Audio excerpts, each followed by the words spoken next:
Bismillahirrahmanirrahim. Saudaraku rahimakumullah, konsep hidup bahagia, tentrem, ayem itu adalah bagaimana ketentraman dan kebahagiaan kita jangan kita sandarkan kepada hal-hal yang dinamis dan mudah berubah. Kalau kita hanya bahagia ketika banyak duit, secara otomatis kita akan merana dan menderita, sedih galau ketika kita sedikit duit. Maka kalau pengen bahagia yang awet, tentrem, ayem, ya jangan kita sandarkan kepada banyaknya duit. Kalau kita hanya bahagia, tentrem, ayem, happy ketika dipuji orang, berarti ketika tidak dipuji atau dihina kita langsung galau, nggak tenang, nggak tentrem. Dan ini sangat rawan.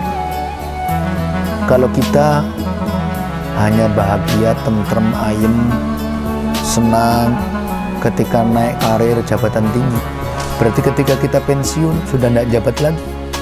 Atau ketika dalam sebuah sebab akhirnya kita turun dari jabatan, berarti kita sedih dan galau, baper. Maka konsep hidup bahagia hanya ketika mapan, hanya ketika banyak duit, hanya ketika naik karir, hanya ketika jabat, hanya ketika disanjung, dipuji, itu adalah konsep kebahagiaan yang sangat naif. Konsep kebahagiaan yang sangat rawan untuk tidak bahagia. Bagaimana yang betul? Para ulama tasawuf memberikan pelajaran pada kita, kalau kita ingin bahagia dengan kebahagiaan yang awet, yang langgeng adalah kebahagiaan di mana hidup mati kita serahkan kepada Allah Subhanahu wa Ta'ala. Baik waktu kaya maupun miskin tetap bahagia. Waktu miskin kita melihat bahwa kemiskinan itu ujian dari Allah Subhanahu wa Ta'ala, dan kita harus ridho, ikhlas, taslim kepada sang pemberi ujian, yaitu Allah Subhanahu wa Ta'ala.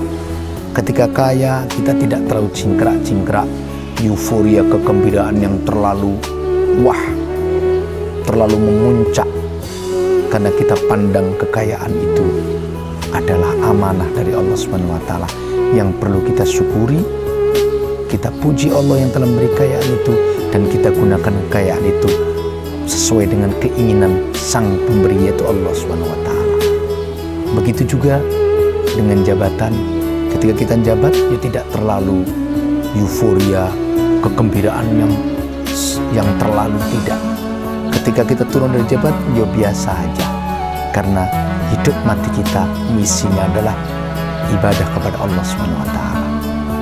Kepahitan-kepahitan hidup, misalkan kekurangan harta, kemudian kena penyakit, ditinggalkan orang yang kita cintai, semuanya kita pandang sebagai ujian yang mesti kita terima dengan ridho dan taslim serta ikhlas. Ketika ada sesuatu yang kita cintai berupa banyak harta, jabatan, dikelilingi orang-orang yang menyanjung, itu juga tidak memancing hati kita untuk terlalu happy, terlalu kesenangan yang memuncak. Maka konsep hidup bahagia yang abadi, yang tenang, yang stabil, tidak mudah goyah adalah al-'izzu billah, kemuliaan, ketenangan, kejayaan hati yang disandarkan hanya kepada Allah. Kemudian kekayaan yang sebenarnya adalah kekayaan hati, yaitu al-ghina billah, tentrem, ayem yang kita rasakan karena kita selalu merasa bersama Allah, karena kita selalu punya niat, visi, misi bahwa hidup dipersembahkan untuk Allah dan dilakoni semuanya lillahi ta'ala, untuk Allah Subhanahu wa Ta'ala, karena kita adalah lillah, milik Allah, minallah, dari Allah, dan pasti ilallah, menuju pada Allah Subhanahu wa Ta'ala. Sekian, wassalamualaikum warahmatullahi wabarakatuh.